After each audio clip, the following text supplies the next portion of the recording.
Hello and welcome to my channel. তো আজকে আমরা প্রাইমারি টেটের যে প্লেলিস্টটা শুরু করেছি ইভিএস থেকে, সেই প্লেলিস্টেরই সম্ভবত 4 নম্বর ভিডিও। তো এখানে আজকে যে টপিকটা নিয়ে আমরা কথা বলবো বা যে টপিকের কোশ্চেন অ্যান্সার আলোচনা করব সেটি হচ্ছে সাস্টেনেবল ডেভেলপমেন্ট বা সুস্থায়ী উন্নয়ন এই সম্পর্কিত। তো কথা বেশি না বাড়িয়ে ডাইরেক্টলি আমরা কোশ্চেন অ্যান্সারে চলে যাচ্ছি। ফার্স্ট আমাদেরকে বুঝতে হবে সুস্থায়ী উন্নয়ন বা সাস্টেনেবল ডেভেলপমেন্ট কী। তো এটি হচ্ছে যে উন্নয়ন ভবিষ্যৎ প্রজন্মের জন্য সম্পদের ভাণ্ডারকে অটুট রেখে বর্তমান প্রজন্মের চাহিদা মেটায়, সেই উন্নয়নকে সুস্থায়ী উন্নয়ন বা সাস্টেনেবল ডেভেলপমেন্ট বলে। মানে এমন একটা উন্নয়ন হতে হবে যে ভবিষ্যৎ প্রজন্মের জন্য, আমাদের যে ভবিষ্যৎ প্রজন্ম তাদের জন্য যাতে সম্পদের ভাণ্ডারটা অক্ষুণ্ণ থাকে, ঠিক আছে, এবং আমরাও যাতে ইউজ করি, এই হিসেবে সীমিত পরিমাণে মানে পরিবেশের ক্ষতি না করে সম্পদকে যে ব্যবহার করা, সেটাই হচ্ছে সাস্টেনেবল ডেভেলপমেন্ট বা সুস্থায়ী উন্নয়ন বলে আমরা জানব। নেক্সট, আওয়ার কমন ফিউচার শীর্ষক প্রতিবেদনটির রূপকার কারা? তো আওয়ার কমন ফিউচার এই শীর্ষক প্রতিবেদনটির রূপকার হচ্ছেন world Commission on Environment and Development বা WCED, অর্থাৎ ব্রুটল্যান্ড কমিশন। বোঝা গেল?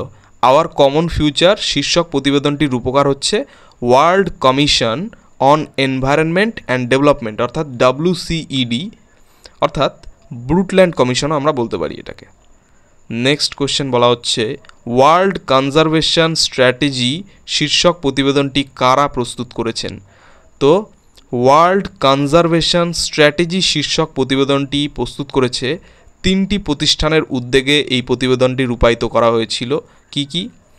Number 1, international union for conservation of water. Number 2, united Nations environment programme. And number 3, world wide fund for nature. ঠিক আছে, আরেকবার বলছি, ওয়ার্ল্ড কনজারভেশন স্ট্র্যাটেজি শীর্ষক প্রতিবেদনটি কারা প্রস্তুত করেছেন? তো 3টি প্রতিষ্ঠানের উদ্যোগে এই প্রতিবেদনটি রূপায়িত করা হয়েছে। কি কি? 1 হচ্ছে International union for conservation of Water, second হচ্ছে United Nations environment programme, and third World wide fund for Nature. এগুলো মাথায় রাখতে হবে।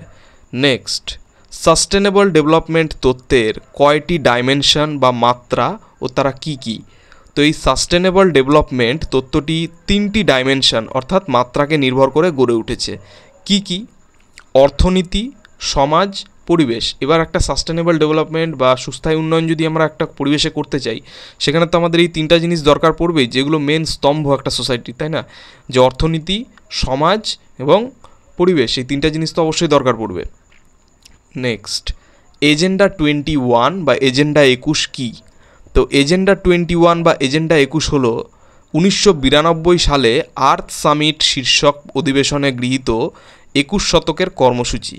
এই কর্মসূচির উদ্দেশ্য হলো সুস্থায়ী উন্নয়ন। তাহলে এখান থেকে কোশ্চেন কোনটা হয়? এখান থেকে কোশ্চেন এটা হয় যে এজেন্ডা 21 বা এজেন্ডা 21 কত সালে আর্থ সামিট শীর্ষক অধিবেশনে গৃহীত হয়েছিল?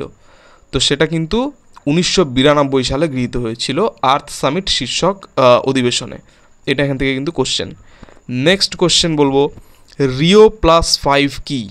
তো রিও+5 হচ্ছে 1992 সালে বসুন্ধরা সম্মেলনের 5 বছর পূর্তি উপলক্ষে 1997 সালে নিউ ইয়র্কে যে আর্থ সামিট অধিবেশন বসে তা রিও+5 নামে পরিচিত। তো বসুন্ধরা সম্মেলনটা কবে হয়েছিল? 1992 সালে। তার 5 বছর পূর্তি উপলক্ষে 1997 সালে নিউ ইয়র্কে যে আর্থ সামিট বসে তা রিও+5 নামে পরিচিত।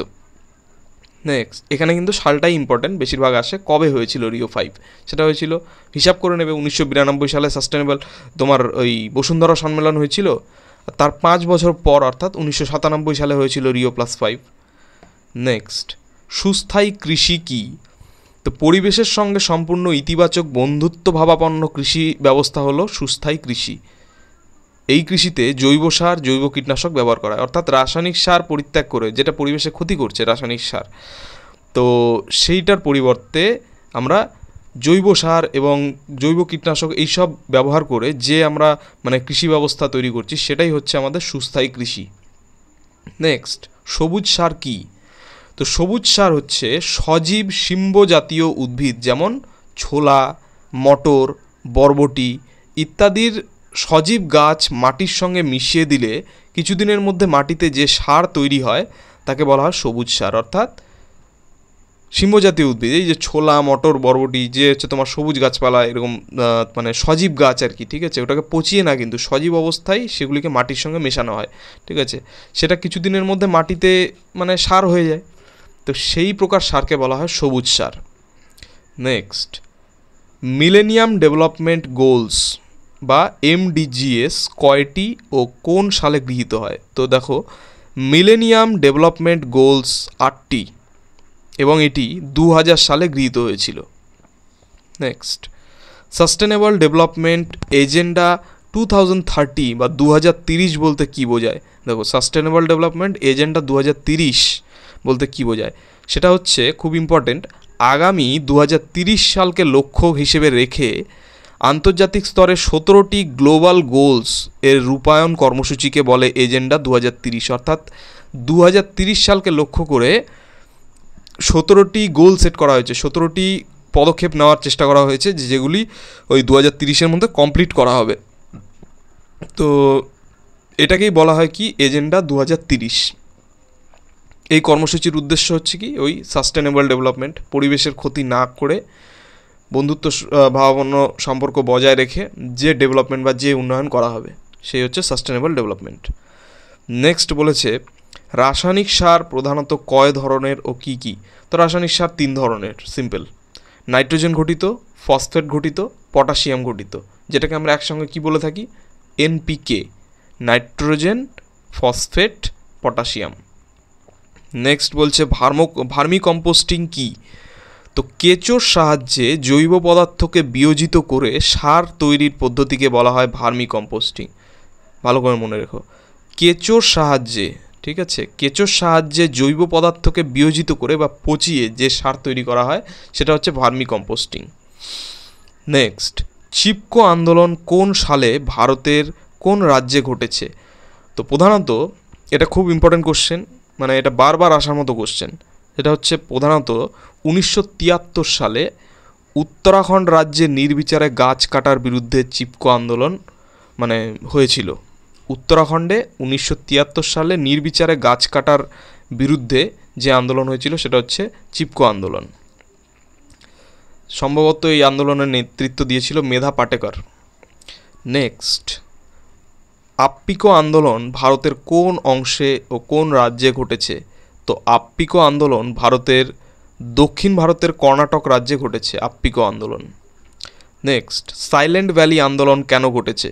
তো দেখো, কেরালা রাজ্যে ক্রান্তীয় বৃষ্টি অরণ্যে সাইলেন্ট ভ্যালি নামক উপত্যকায় স্থানীয় জীববৈচিত্র্য ধ্বংস করে ও মানুষকে বাস্তুচ্যুত করে জলবিদ্যুৎ কেন্দ্র স্থাপনের বিরুদ্ধে আন্দোলন ঘটেছিল। তো এই আন্দোলনই হচ্ছে কি সাইলেন্ট ভ্যালি আন্দোলন নামে পরিচিত। কি হয়েছিল না, কেরালা রাজ্যে ক্রান্তীয় বৃষ্টি অরণ্যে সাইলেন্ট ভ্যালি নামক উপত্যকায়, সাইলেন্ট ভ্যালি নামক তাহলে একটা উপত্যকা রয়েছে আর কি, সেই উপত্যকায় স্থানীয় জীববৈচিত্র্য ধ্বংস করে, ঠিক আছে, সেখানে যে জীববৈচিত্র্য বা প্রাণী তাদেরকে ধ্বংস করে বা মেরে ফেলে ও মানুষকে বাস্তুচ্যুত করে, এবং সেখানকার যে উপজাতি তাদেরকে বাস্তুচ্যুত করা হয়েছিল, তো তাদেরকে বাস্তুচ্যুত করে মানে তাড়িয়ে দিয়ে সেখানে জলবিদ্যুৎ কেন্দ্র স্থাপনের চেষ্টা করা হয়েছিল। তো সেইটাকে রুখতে মানুষরা যে আন্দোলন করেছিল সেটাই হচ্ছে সাইলেন্ট ভ্যালি আন্দোলন নামে পরিচিত। এগুলো ডিটেলিং কিন্তু আমাদের জানা খুব দরকার কিছু কিছু ক্ষেত্রে। নেক্সট, নর্মদা বাঁচাও আন্দোলনের কারণ কি ছিল? তো নর্মদা নদীতে দুটি বড় বাঁধ এবং অনেকগুলি জলাধার নির্মাণের পরিবেশগত ক্ষতি, আদিবাসী মানুষের জীবিকা ও সম্পত্তি হানি, জীববৈচিত্র্য ও অরণ্যের বিনাশ ও মানুষকে উপযুক্ত ক্ষতিপূরণ দেওয়ার অভাবে এই বিরুদ্ধে নর্মদা বাঁচাও আন্দোলন গড়ে উঠেছিল। যে নর্মদা নদীতে কি করা হচ্ছিল, বড় বড় বাঁধ নির্মাণ করা হচ্ছিল, জলাধার নির্মাণ করা হচ্ছিল, তো এর ফলে কি হচ্ছিল, স্থানীয় মানুষদের অনেক রকমের সমস্যা হচ্ছিল, জীববৈচিত্র্য নাশ পাচ্ছিল, সেখানে অরণ্যের বিনাশ ঘটছিল। তো এই মানে বাঁধটা যাতে নির্মাণ করতে না দেওয়া হয় সেই তাদের বিরুদ্ধে যে আন্দোলন করা হয়েছিল সেটা হচ্ছে নর্মদা বাঁচাও আন্দোলন নামে পরিচিত। আচ্ছা, নেক্সট কোয়েশ্চেন, সাইলেন্ট স্প্রিং বইটি কার লেখা? তো সাইলেন্ট স্প্রিং এই বইটি র্যাচেল কার্সনের লেখা। তো সাইলেন্ট স্প্রিং নামক বইটি লেখা র্যাচেল কার্সনের। Next, Tragedy of the Commons শীর্ষক বইটি কে লিখেছেন? তো ট্র্যাজেডি অব দ্য কমন্স এই শীর্ষক বইটি লিখেছেন গ্যারেট হার্ডিন। কে লিখেছেন? Garrett Hardin, Tragedy of the Commons. Next, World Commission on Environment and Development বা WCED অন্য কোন নামে পরিচিত? তো World Commission on Environment and Development এটি অন্য যে নামে পরিচিত তা হচ্ছে সেটা হচ্ছে আমাদের ব্রুটল্যান্ড কমিশন, তাই ঠিক আছে, ব্রুটল্যান্ড কমিশন নামে পরিচিত। নেক্সট বলা হচ্ছে WCED কোন সালে আওয়ার কমন ফিউচার শীর্ষক প্রতিবেদনটি প্রকাশ করেন? তো WCED যে সালে আওয়ার কমন ফিউচার নামক বা শীর্ষক প্রতিবেদনটি প্রকাশ করে সেটা হচ্ছে 1987 সালে। নেক্সট, বসুন্ধরা সম্মেলন বা আর্থ সামিট সম্মেলন কবে অনুষ্ঠিত হয়? তো বসুন্ধরা সম্মেলন বা আর্থ সামিট সম্মেলন অনুষ্ঠিত হয় 1992 সালে। নেক্সট, মিলেনিয়াম ডেভেলপমেন্ট গোলস কোন সালে গৃহীত হয়? তো মিলেনিয়াম ডেভেলপমেন্ট গোলস বা MDGs গঠিত হয় 2000 সালে। নেক্সট, Rio+20 সম্মেলন কোন সালে অনুষ্ঠিত হয়েছিল? তো Rio+25 এই 20 Rio+20 এই সম্মেলনটি অনুষ্ঠিত হয়েছিল 2012 সালে। নেক্সট, সাস্টেনেবল এগ্রিকালচার কথাটি সর্বপ্রথম কে ব্যবহার করেন? তো সাস্টেনেবল এগ্রিকালচার কথাটি সর্বপ্রথম ব্যবহার করেছিলেন গর্ডন ম্যাকক্লাইমন্ট। গর্ডন ম্যাকক্লাইমন্ট ইনি সাস্টেনেবল এগ্রিকালচার কথাটি সর্বপ্রথম ব্যবহার করেন। নেক্সট বলা হচ্ছে ব্লু গ্রিন অ্যালগি বা BGA এর উদাহরণ দাও। তো ব্লু গ্রিন অ্যালগি এর উদাহরণ হচ্ছে অ্যানাবিনা। তো অ্যানাবিনা হচ্ছে ব্লু গ্রিন অ্যালগির উদাহরণ। নেক্সট, মাটিতে বসবাসকারী কম্বোজ জাতীয় জীব কোনটি? তো মাটিতে বসবাসকারী একটি কম্বোজ জাতীয় জীবের উদাহরণ হচ্ছে শামুক। নেক্সট, চিপকো আন্দোলনের নেতা কে? তো চিপকো আন্দোলনের নেতা হচ্ছেন, তখন আমি ভুল বলেছিলাম, মেধা পাটেকর, এটা হবে না। এখানে হচ্ছে তোমার চিপকো আন্দোলনের নেতা হচ্ছে চণ্ডীপ্রসাদ ভাট, মনে রাখতে হবে। চিপকো আন্দোলনের নেতা চণ্ডীপ্রসাদ ভাট। আর আপ্পিকো আন্দোলনের নেতৃত্ব কে দিয়েছিল? তো আপ্পিকো আন্দোলনের নেতৃত্ব দিয়েছিল পাণ্ডুরং হেগড়ে। তো পাণ্ডুরং হেগড়ে নেতৃত্ব দিয়েছিল আপ্পিকো আন্দোলনের। নেক্সট, নর্মদা বাঁচাও আন্দোলনের পুরোধা কে ছিলেন বা নেতৃত্ব কে দিয়েছিল? তো এই নর্মদা বাঁচাও আন্দোলনের নেতৃত্ব দিয়েছিলেন মেধা পাটেকর। নর্মদা বাঁচাও আন্দোলনের নেতৃত্ব দিয়েছিলেন মেধা পাটেকর। নেক্সট, সাইলেন্ট ভ্যালি ভারতের কোন রাজ্যে অবস্থিত? তো সাইলেন্ট ভ্যালি এই উপত্যকাটি ভারতের কোন রাজ্যে অবস্থিত? তো এটি অবস্থিত হচ্ছে ভারতের কেরালা রাজ্যে। নেক্সট, তেহরি বাঁধ ভারতের কোন রাজ্যে নির্মিত হয়েছে? তো তেহরি বাঁধ নির্মিত হয়েছে ভারতের উত্তরাখণ্ড রাজ্যে। নেক্সট, গঙ্গা অ্যাকশন প্ল্যান কোন সালে গৃহীত হয়? তো গঙ্গা অ্যাকশন প্ল্যান গৃহীত হয় 1986 সালে। 1986 সালে গঙ্গা অ্যাকশন প্ল্যান গৃহীত হয়। তো এই ছিল আমাদের খুব গুরুত্বপূর্ণ একটি আলোচনা, সাস্টেনেবল ডেভেলপমেন্ট বা সুস্থায়ী উন্নয়ন এবং পরিবেশ আন্দোলন নিয়ে আলোচনা। তো এটি আপকামিং প্রাইমারি টেটের জন্য খুবই গুরুত্বপূর্ণ। তোমরা ধীরে ধীরে এই প্লেলিস্টটি ফলো করো। EVS-এর সম্পূর্ণ টপিক আমি এখানে কিন্তু ক্লিয়ার করে দেবো, এবং সমস্ত সাবজেক্টেরই আমি ক্লিয়ার করব ধীরে ধীরে। EVS-টা আপাতত আমি চালু করেছি, তো তোমরা দেখে রাখো, ভবিষ্যতের জন্য খুবই ভালো হবে। পরে কিন্তু যখন ফর্ম ফিল আপ হবে বা পরীক্ষা হবে খুব প্রেশার পড়ে যাবে, তো তোমরা আগে থেকে যদি প্রস্তুত থাকো তাহলে তোমাদেরই ভালো। তো এভাবে পরপর ভিডিওগুলো আসতে থাকবে। তো চ্যানেলটি যদি ভালো লেগে থাকে তাহলে অবশ্যই সাবস্ক্রাইব করবে এবং পরবর্তী আপডেটগুলি পাওয়ার জন্য অবশ্যই নোটিফিকেশান বেলটি অন করে দেবে। ধন্যবাদ।